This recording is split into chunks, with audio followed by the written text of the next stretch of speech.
አትደውልብኝ፣ ምንም ቴክስትም እንዳትጽፍልኝ ጭራሽ ቤዚ የምትባል ሴት እርሳት። መጨረሻ ነው ይሄ። ሴት ልጅ ከወሰነች ወሰነች ነው፣ ከቆረጠች ቆረጠች ነው፣ ከሄደች ሄደች ነው። ይሄ እንዳይመጣ ነበር ተው ስንል የነበረው። ኢቨን ለብዙ ወራት የሚያውቃትን ሴት ለብዙ ወራት እንደሚወዳት ያለሷ መኖር ከባድ እንደሆነ ሲናገርላት የነበራት ሴት በሌላ ሴት ሲቀይራት ወይም ደግሞ ምርጫ ውስጥ ሲያስገባት ያን ነበር ሁሉን ነገር ማሰብ የነበረበት። በጣም በሚያሳዝን ሁኔታ እንግዲህ ጥፋቱ ከረፈደ በኋላ ገብቶት ይቅርታ ለመጠየቅ ወደ ቤዛ መጧል ማለት ነው።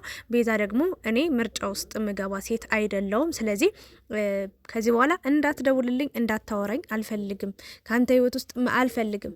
በቃ ብዙ ነገሮችን ተናግራ ቆራጥ ውሳኔ ወስና ነው ሄደችው። ኤፍሬምም እንግዲህ ትልቅ ተስፋ አለኝ ብሎ እሷን ለማናገር እየሞከረ ነው። እሷን በጣም ለምናው ነበረ። እውነት ለመናገር እኛም ተቆጥተ ነው ነበረ የታየንን እውነታ። አንዳንዴ ባለጉዳዩ እውነታው ላይ ገባው ይችላል፣ ላይ ረዳው ይችላል፣ ላይ ይታየው ይችላል እና ከውጭ ያለ ሰው በደንብ ጥርት ብሎ ይታየዋል ያ ነገር ማለት ነውና ያንን በማሰብ እኛም ያለነውን ነገር ተው ቤዛን የመሰለች ሴት አታገኝም። በዛ ላይ ደግሞ በይሉንታ በውለታ የሚታሰር ፍቅር የለም። ደግሞ ስለ እድላዊት በጣም ብዙ ነገር እያወራ ነበረ። ከዛም በላይ ችግር የለውም ያውራ፣ ማውራቱን ችግር የለውም። ጥሩ ነገር አርጋለታለች፣ ጥሩ ጊዜ አሳልፈዋል። በከፋው ጊዜ አዲስ አበባ መጣ ጊዜ ብዙ ነገር አርጋለታለች። ይሄ የማይካድ ሀቅ ነው፣ የተናገሩት ነገር ነው ሁለቱም ማለት ነው። ግን እንደዛ ሆነ ማለት ታፈቅሯለች ማለት አይደለም፣ ያፈቅራታል ማለትም አይደለም። ወይም ደግሞ አንድ ሰው ውለታ ስላለብን ያንን ሰው ሁሉ ስናፈቅር አንኖርም። ለዛውም ደግሞ ፍቅረኛ እያለው ወይም ደግሞ የሚወዳት ልጅ አለች ብሎ የሚተማመንባት የምትተማመንበት ሴት እያለች በህይወት ውስጥ ሌላን ሴት እንደዚህ አይነት ጥያቄ ስታቀርብ ያልሆነ ነገር መናገር አልነበረበትም። እዛ ላይ እውነት ነው ሴት ልጅ ምርጫ አይደለችም። ሲጀመር ምንም መምረጥም አለመምረጥም ምንም ከባድ ነገር አልነበረም። በሰዓቱ የሚሰማውን ስሜት መናገር ነበረበት። ከሁለቱ እንዴት ልምረጥ፣ እችንም ያችንም ወዳለው ብሎ ተናግሯል። ለፍቅር ጥያቄ ጠይቆት ነበር። እችን ልጅ ምንድነው ያላችሁ ነገር፣ ምንድነው ያላችሁ ግንኙነት ብሎ ሲጠይቀው ሁለቱንም እንደሚወድ ነው የተናገረው። ያ ማለት ምርጫ እየፈለገ ነበር፣ እየጠበቀ ነበር፣ የሆነ ጊዜና ቦታ እየፈለገ ነበርና የሆነ ሰዓት ላይ ቁጭ ብሎ ስላሰበበት ነው ነገራቶቹ እንደማይሆኑ ስላሰበ ነው። ግን እዛ ላይ መናገር ይችል ነበር። እኔ በህይወቴ ውስጥ ሴት አለች፣ ቤዛን ወዳታለሁ፣ አፈቅራታለሁና ለሷ ብዙ ቦታ አለኝ፣ ለሷ ጊዜ መስጠት ፈልጋለሁ፣ ይቅርታ አንቺን ደግሞ ከጓደኝነት ውጪ ሌላ ነገር አስቤሽም አልሜሽም አላውቅምና ባዶ ስጋዬ በድኔ አንቺ ጋር ቢሆን ምንም የሚጠቅምሽ ነገር የለም ብሎ አረጋግቶ እሷን አባብሎ ወደ ራሷ እንድትመለስ ማድረግ ሲችል ሁለቱን ካቀረባቸው በኋላ የትኛዋን ነው የምትመርጥ ተብሎ ሲጠየቅ አይ በቃ ሁለቱንም ወዳቸዋለሁ፣ ለሁለቱም ቦታ አለኝ ብሎ ነው የተናገረውና ያ ነገር እንግዲህ ኤፍሬምን ዋጋ እያስከፈለው ይገኛል። በጣም ከፍቶኛል፣ በጣም እንትን ብያለሁ ይላል። ይሄ ነገር የራስ ጥፋት ነው፣ በራስ ባመጣው ጣጣ ነው። ያኔ የምሬን ነው ምላችሁ እሪ ብለ በቃ ጓገጭ ስትል ነበር አይደል? ነገራቶችን እውነታውን እንድትረዳ ቤዛ እንኳን ቀርባ ስታወራ የቤዛ ጓደኛ ሁሉ መጥቶ ሲያወራ በጣም በንቀት ተመልካችን ራሱ የራሳችሁ ጉዳይ ስትል አልነበረ? በጣም የሚገርመው ነገር ማለት ነው በቃ እኔ መወሰን ያለብኝ ነገር ወስኛለሁ፣ ማድረግ ያለብኝ ነገር አድርጊያለሁ፣ ምን ላድርግ ምናምን ብለ በሰዓቱ እኛ እኮ የተቆጣንህ ላንተ ትክክለኛ ውሳኔ እንድትወስን ትክክለኛ ምርጫ እንድትመርጥ እንደገና ደግሞ ቤዛንም ከምርጫ ውስጥ እንድታስገባ ስላልፈለግን ነው። በኋላ ላይ የሚመጣውን ነገር ስላወቅን ስለገባን ስለተረዳን ነው። አንተም ደግሞ የማይሆን ህይወት ውስጥ እንዳትገባ ነው።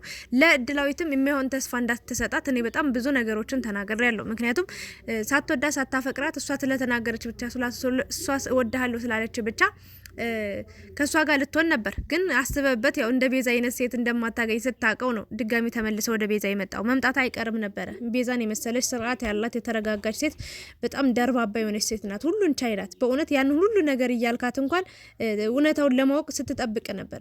ጊዜ ስጪኝ ብላት ጊዜ ሰጣ ነበር እና አንተ ግን ተመልሰ ዘው ነህ። ጊዜ ሰጣ ነበር እና ግን ዋናው ነገር ልናገር የምፈልገው ነገር እኔ ሰው ሲጣላ አልወድም፣ እስከ መጨረሻው ሲለያይ አልወድም። እና ያው የኤፍሬም ሁኔታ በጣም የሚያስፈራ የሚያስጠላ ነገር ምንድነው በዚህ ልክ የተቀያየረው ብሎ ተመልካች ሁሉ እስኪታዘበው ድረስ ነው በጣም ቤዛ ላይ የተቀያየረባት። እና ከስንት ወር በኋላ መወዳት ልጅ በቃ እንደዚህ ያለ እሷ መኖር ከበደኝ፣ ጨነቀኝ፣ ጠበበኝ ብለ ለወንድሞች ለእህቶች ምናምን ተናገር። ብዙ ሰው ፈልጎ እች ልጅ ከመጣች በኋላ በእጅ ከገባች በኋላ ልክ መጫወቻ ነው ያደረጋት። የምር በቃ እንዴት ልወስን እሷንም ያችንም ብለ በጣም የሚያሳዝን ነገር ያሳፍራል። ሲጀመር የሚሰማን ስሜት ወዲያውን መናገር ትችል ነበር በድፍረት። ቤዛን እኔ አሁንም ይቅርታ አድርጉልኝ እንጂ የሚያፈቅራት አይመስለኝም። እሷን ማጣት ስላልፈለገ ከዚችም መሆን ሳይችል ሲቀር ነው ቤዛን ይቅርታ ብጠይቅ ይሻላል ብሎ የመጣው ብዬ የማስበው ቢኖረው ማለት ነው። የእውነት ያኔ ማለት ነው በድፍረት ለሚወዳት ልጅ አንገቱን ይሰጣል። የእውነት በዚህ አጣብቂኝ ውስጥ ነው እንኳን ይናገር ነበር። እሱ ግን ምንም አይነት ቤዛን ራሱ ምንም ቦታ ያለው አይመስልም ነበር። ልብ ውስጥ ቦታ ያላት ራሱ አይመስልም ነበር በሰዓቱ ሲናገር የነበረው ነገርና አላውቅም። እኔ ቤዛውን በዚህ ፍጥነት ይቅርታ ታርግለት ብዬ ምንም የምናገረው ነገር የለም። ብዙዎቻችሁ ቤዛን ይቅርታ አርጊለት አትቸኩይ ምናምን እያላችሁ አትገኛላችሁ። ግን እኔ ከእናንተ በተቃራኒ ነው የምናገረው። እች ልጅ ተኩላለች ብዬ አላስብም። በጣም ረጅም ጊዜ ሰጠዋለች። ምርጫ ውስጥ አስገብቷታል። እንደሚወዳት ራሱ ያጠራጥራል። እግዚአብሔርን ነው የምላችሁ። ምክንያቱም አንድ ወንድ ልጅ አንድን ሴት ልጅ ካፈቀረ ከቤተሰቡ ፊት ራሱ ፊት ለፊት የሚሰለፍላት የሚዋጋላት ደረቱን የሚሰጥ ሰው ነው። በድፍረት የሚናገር አደባባይ ቆሞ የሚመሰክርላት ሰው ነው የሚሆነው። የእውነቴን ነው የምላችሁና አሁን ግን እቺ እድላዊ ስትመጣ ማፍቀሩን እንኳን መውደዱን ለሷ ያለውን ቦታ ራሱ መናገር አልቻለም። ውሳኔ ያጣው ነው ያለው። የእውነቴን ነው የምላችሁ። ለማን ምን ብዬ ልናገር እስከ ማለት ነው የደረሰውና ይሄ ነገር ደግሞ ለቤዛ ለነገ ከነገ ወዲያ እድላዊት ራሱ ድጋሜ ተመልሳ እንደማትመጣ በምን እርግጠኛ ነን? የእውነቴ ነው። ሌላ ሴትስ በህይወቱ መጣ ቤዛን ምርጫ ውስጥ ቢያስገባትስ? እውነቷን ነው። ምርጫ ውስጥ ምገባ ሴት አይደለሁም ብላለችና እንደሚወዳት እንደሚያፈቅራት ከዚህ በኋላ ነው የምትለየው ብዬ ነው የማስበው። ለምን ለሷ ዋጋ መክፈል አለበት። ለዚህ ሁሉ ላጠፋው ጥፋት ሁሉ መቀጣት አለበት ብዬ ነው የማስበው። መቅጣት ያለባት ደግሞ ቤዛ ናት ማለት መቅጣት አለባት መጎዳት አለበት ምናምን ሳይሆን እስኪ ለሷ ብሎ አሁን እሷ ትታው ሄዳለች፣ ለቃው ሄዳለች አይደል? ስለዚህ ምን ያህል እንደሚያፈቅራት የሚወዳት ከሆነ እጁን አጣጥፎ የሚቀመጥ ከሆነ አይወዳትም። እሷን ለማግኘት ደፋ ቀና ካለ ከላይ ከታች ካለ ደጋግሞ ይቅርታ ከጠየቀ ይወዳታል፣ ያፈቅራታል ሜቢ ብዬ አስባለሁኝ። እና አሁን ግን ይቅርታ አድርጌላለሁ ብላ ብትቀበለው ነገ ደግሞ ሌላ ጥፋት አለመስራቱን በምንም እርግጠኛ አይደለችም ብዬ ነው የማስበውና ብቻ ከባድ ነገር ነው። ኤፍሬም መጀመሪያ አንተ ለምትወዳት ሴት ትወዳታለህ አይደል? 3 ወር ሙሉ 4 ወር ሙሉ ጠፍታብች ሴት የት ናት ብለ በአፋልጉኝ ያመጣት አይደለ? መጣ ደግሞ ባንተ እርግጠኛ ስትሆን ነው ቤዛ ራሱ መጣ እየተቀበለች ማለት ነው። ጓደኝነታችሁ የቀጠለው ምናምን ነገርና ከዛ በኋላ እንደዛ ብለ ያገኛትን ሴት እንዴት ነው አንድ ሴት ዛሬ መጣ ምን እንደዚህ ያለ ደግሞ ወሬ ራሱ በጣም ነው የሚያስጠላው።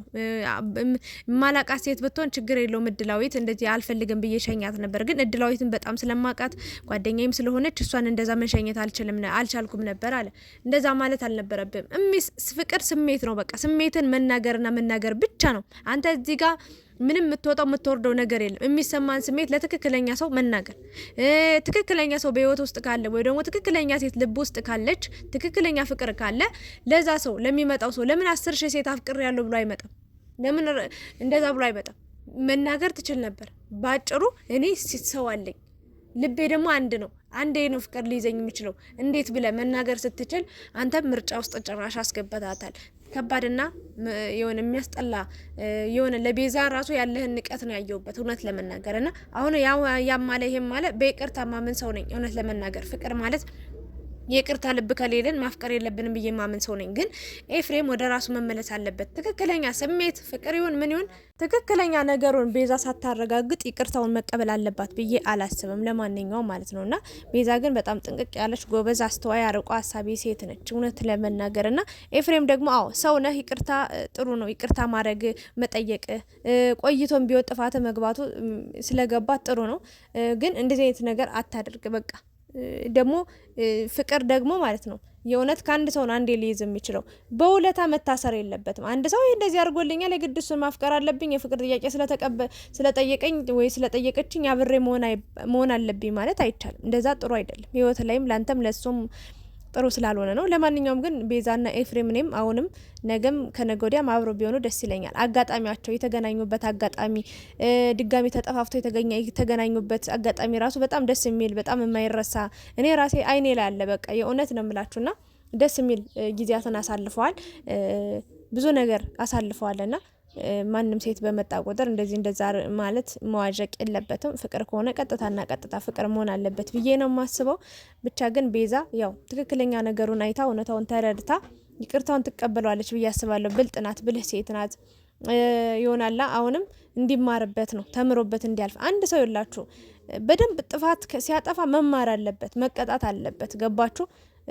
ሁሌ ጥፋት እያጠፋ ይቅርታ እየተባለ ዝም ብሎ የሚታለፍ ከሆነ ከስህተቱ አይማርም ብዬም ማመን ሰው ነኝና ኤፍሬም በፊት ያደረከው ነገር ሁሉም ሰው ሲቆጣ ወደ ራስ ብትመለስ አንድ ቃል በተናገርክ ቁጥር ብዙ ሰው ነበር ስታስከፋይ ነበር። ጓደኛህን ሄኖክን ሳይቀር በጣም ቤዛን ሳይቀር የቤዛን ጓደኛ ራሱ ሳይቀር በጣም ስታስከፋቸው ነበር። የእውነት ያልሆነ ቃል ነበር የምታወጣው ነገርና ለተመልካች ራሱ የሚያስጠላ ነገር ነበር ስትናገር የነበረው።